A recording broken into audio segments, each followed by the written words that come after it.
नमस्कार। मैं वीके शास्त्री अपने चैनल के माध्यम से आप सभी दर्शकों का बहुत बहुत स्वागत करता हूं। 24 नवंबर 2023 कर्म फलदाता न्याय के देवता शनिदेव नक्षत्र परिवर्तन करेंगे और अपने वर्तमान नक्षत्र मंगल के नक्षत्र धनिष्ठा को छोड़कर अपने परम मित्र राहु के नक्षत्र शतभिषा में गोचर करेंगे और 6 अप्रैल 2024 तक शतभिषा में ही रहेंगे।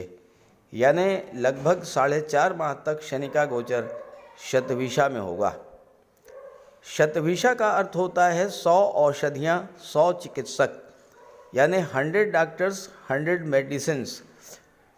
तो शतभिषा नक्षत्र जो है वो मूल रूप से राहत देने वाला नक्षत्र है, हीलिंग का नक्षत्र है, समस्याओं का समाधान देने वाला नक्षत्र है, कष्टों और पीड़ाओं को दूर करने वाला नक्षत्र है। दवा और डॉक्टर यही करते हैं, आपकी शारीरिक और मानसिक व्याधियों को दूर करते हैं और शनिदेव शतभिषा में आकर यही करने जा रहे हैं। दूसरी बात, शतभिषा नक्षत्र राहु का नक्षत्र है और राहु शनि के प्रबल मित्र हैं। तो मित्र के नक्षत्र में गोचर करते हुए शनि और भी प्रभावी होंगे और आपके जीवन में पिछले लंबे समय से जो परेशानी चल रही थी उनको दूर करने में सक्षम होंगे। तो शनिदेव के शतभिषा में गोचर का सिंह राशि के जातकों के जीवन पर क्या प्रभाव पड़ेगा, इसी का विश्लेषण करेंगे इस वीडियो में। ये विश्लेषण आपकी चंद्र राशि के आधार पर किया जा रहा है और वीडियो के अंत में मैं आपको शनिदेव के उपाय भी बताऊंगा। तो ये है सिंह राशि के जातकों की कुंडली। शनिदेव का गोचर आपकी कुंडली के सप्तम भाव में है और यहाँ पर शनिदेव शश राजयोग तो बना ही रहे हैं, इसके अलावा सप्तम में शनि दिग्बली होते हैं। सिंह राशि के जातकों के लिए शनि का जो गोचर है ये 2025 तक बहुत महत्वपूर्ण है, क्योंकि शनि आपकी कुंडली के 4 महत्वपूर्ण भावों को अपने नियंत्रण में रखेंगे। देखिए, सप्तम भाव में है आपके व्यापार व्यवसाय और आपके दाम्पत्य जीवन पर शनि का नियंत्रण रहेगा। शनि की दृष्टि लग्न के भाव पर पड़ेगी तो आपके व्यक्तित्व पर, आप पर शनि का पूरा नियंत्रण रहेगा और शनि की दृष्टि भाग्य भाव पर पड़ेगी तो आपके भाग्य पर शनि का नियंत्रण रहेगा और शनि की दृष्टि चौथे भाव पर पड़ेगी तो चौथे भाव पर शनि का नियंत्रण रहेगा। तो सिंह राशि के जातकों को तो केवल 6 अप्रैल नहीं बल्कि 2025 तक, आने वाले 1.5 वर्षों तक शनि बहुत अच्छा रिजल्ट देंगे, क्योंकि शनि जब राजयोग बनाते हैं, जब दिग्बली होते हैं तो अपना पूरा फल प्रदान करते हैं। और ये जो गोचर काल है, इस गोचर काल में शनि को राहु का भी बल प्राप्त है, क्योंकि राहु के नक्षत्र में गोचर करेंगे और इसके अलावा शनि से अगर आप काउंट करें तो पहला दूसरा, शनि से दूसरे भाव में राहु बैठे हैं। दूसरा भाव आपके धन का होता है, आपके सस्टेनेंस का होता है, आपके सपोर्ट का होता है, आपके बल का होता है। तो शनि को राहु का बल मिलेगा और आने वाले 18 माह तक राहु अष्टम भाव पर तो नियंत्रण रखेंगे ही, राहु की दृष्टि 12वें भाव पर पड़ेगी। राहु आपके विदेश भाव पर, खर्चों के भाव पर नियंत्रण रखेंगे। राहु की दृष्टि धन के भाव पर पड़ेगी तो धन के संचय पर राहु की दृष्टि रहेगी और राहु की दृष्टि चौथे भाव पर पड़ेगी तो भूमि, भवन, प्रॉपर्टी, पारिवारिक सुख, मानसिक शांति, इन सब चीज़ों पर राहु का नियंत्रण रहेगा।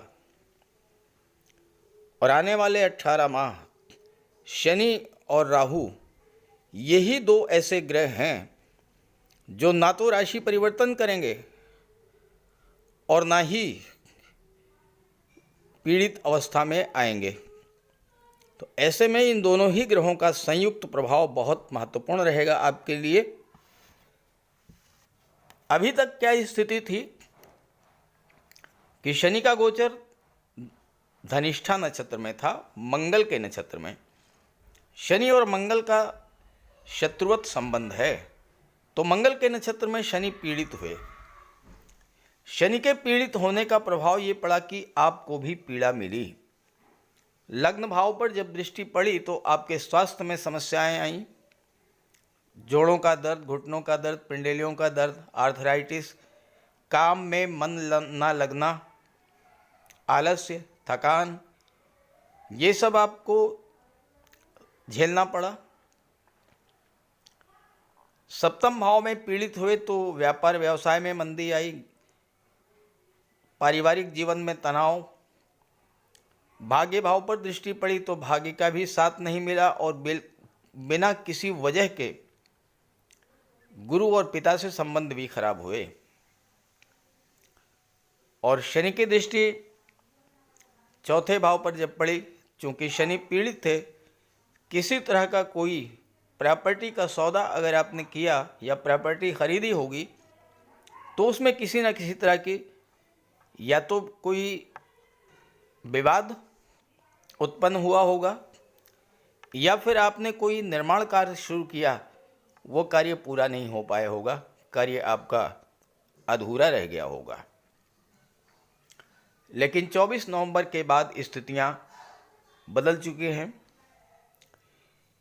चूंकि कुंडली के 3 भाव सप्तम, अष्टम और नवम, इन तीनों भावों पर 3 ग्रहों का अलग अलग नियंत्रण है। सप्तम पर शनि का, अष्टम पर राहु का और नवम पर देवगुरु बृहस्पति का।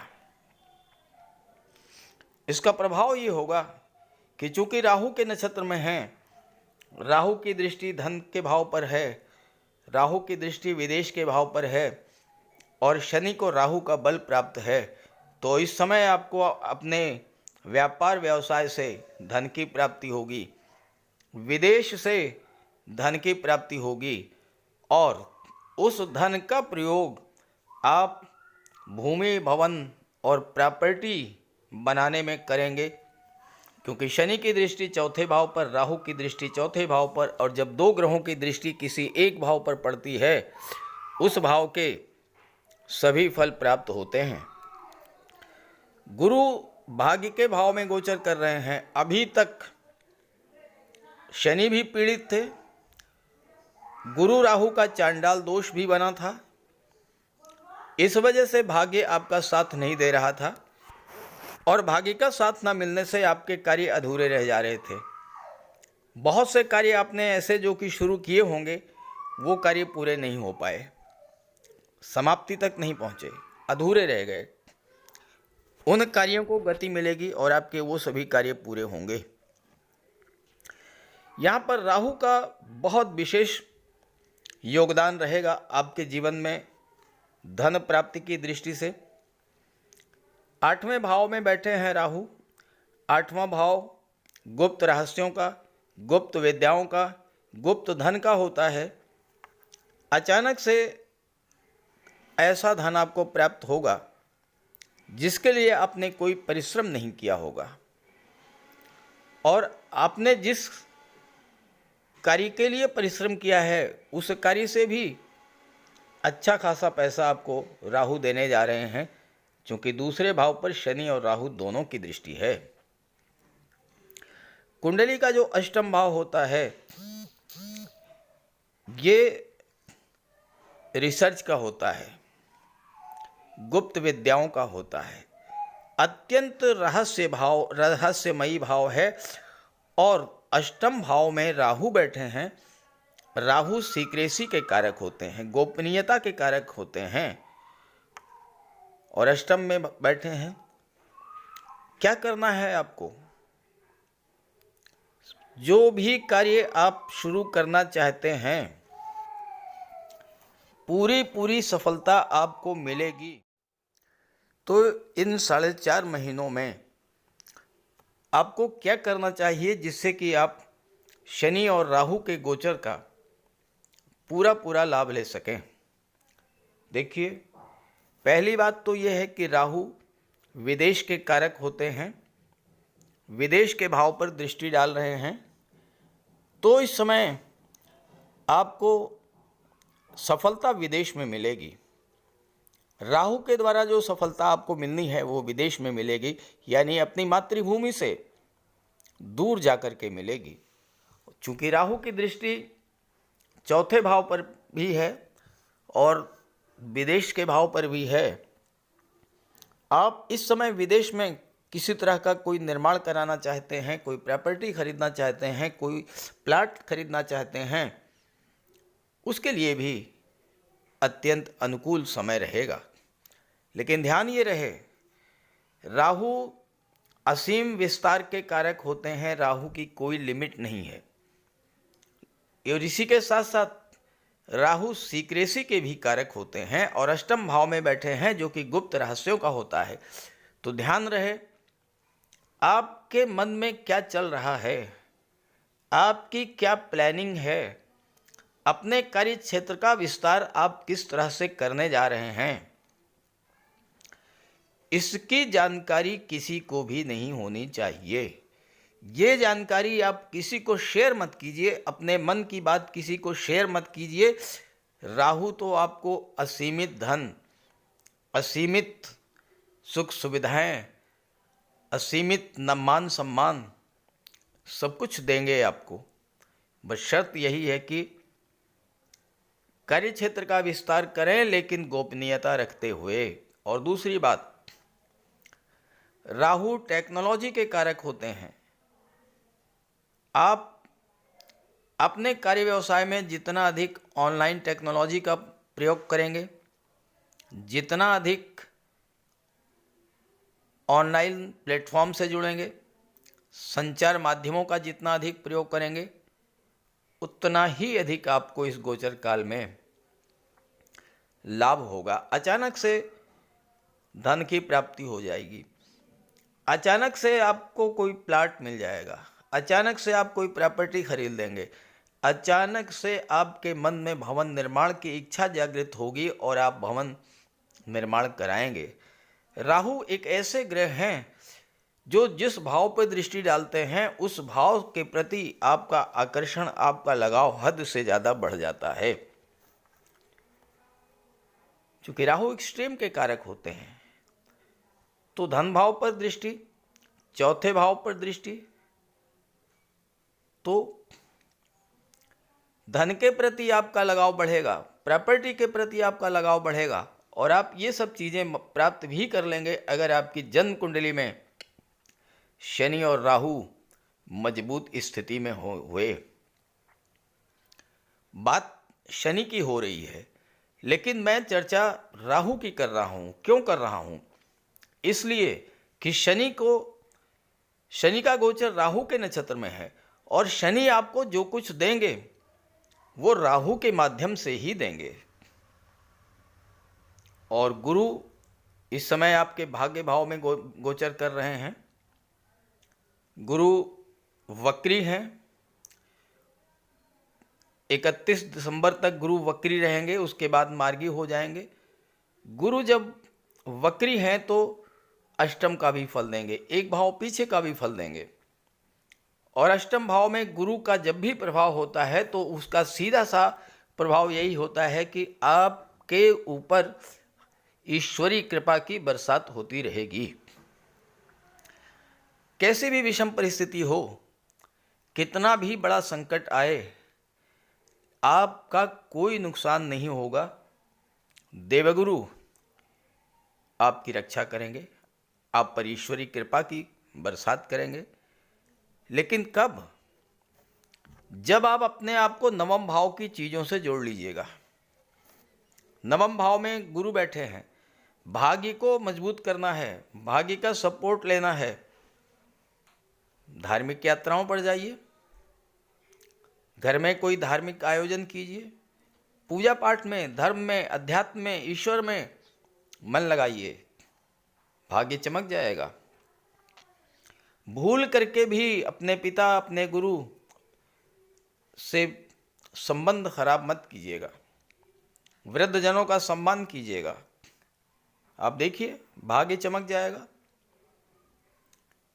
शनि सप्तम में बैठे हैं, व्यापार व्यवसाय को बुलंदियों पर ले जाएंगे। बस शर्त सिर्फ इतनी है कि शनि छठे भाव के भी स्वामी हैं। छठा भाव जो है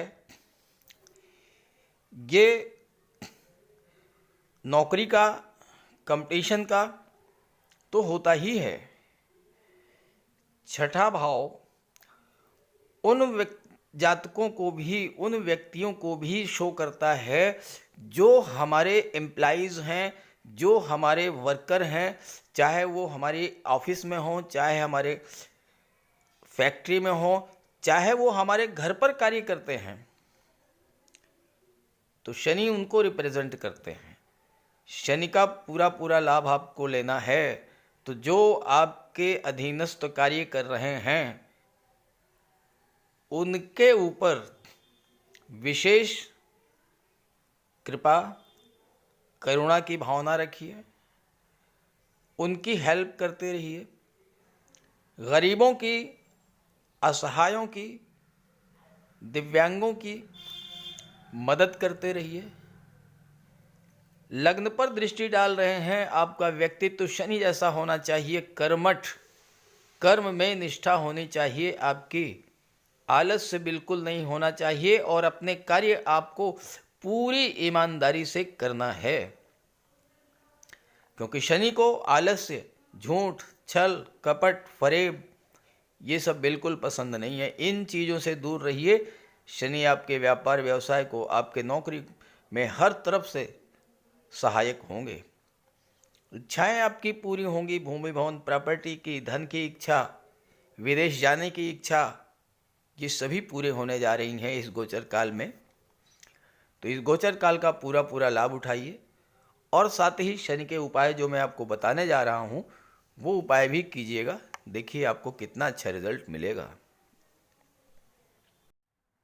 ज्योतिष शास्त्र में कहा गया है कि शनि जिस पर प्रसन्न होते हैं, यानी जिसका शनि ग्रह मजबूत स्थिति में होता है, तो शनिदेव रंक से राजा बना देते हैं, और शनि अगर कमज़ोर हुए, खराब हुए, तो राजा भी रंक हो जाता है।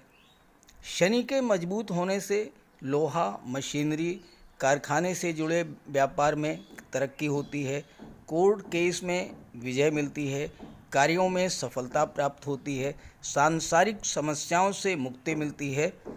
और शनि को न्याय का प्रतीक माना गया है। यदि शनिदेव मजबूत हैं तो आपके साथ अन्याय नहीं होता। जब शनि खराब होते हैं तो बड़े से बड़े कष्ट झेलने पड़ते हैं।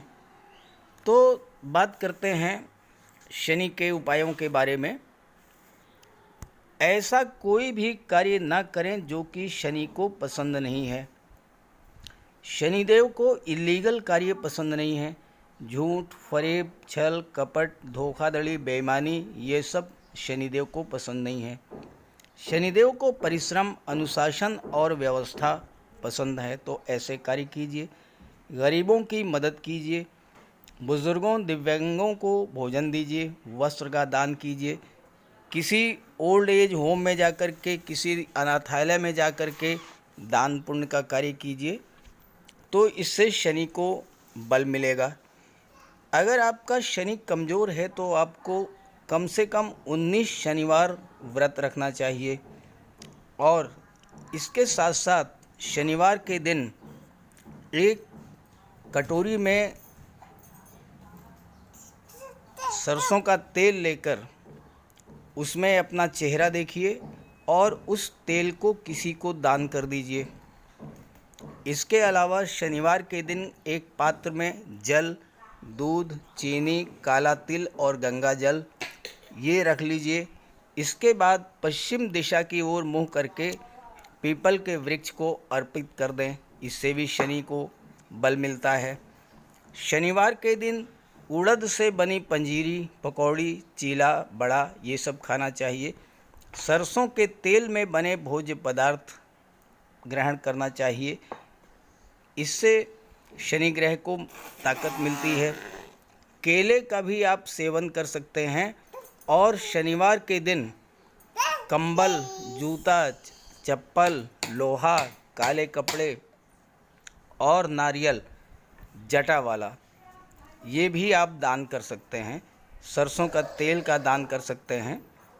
और अगर शनि कमज़ोर है तो आपको नीलम धारण करना चाहिए, लेकिन इसके लिए किसी आप योग्य ज्योतिषी की मदद ले लें।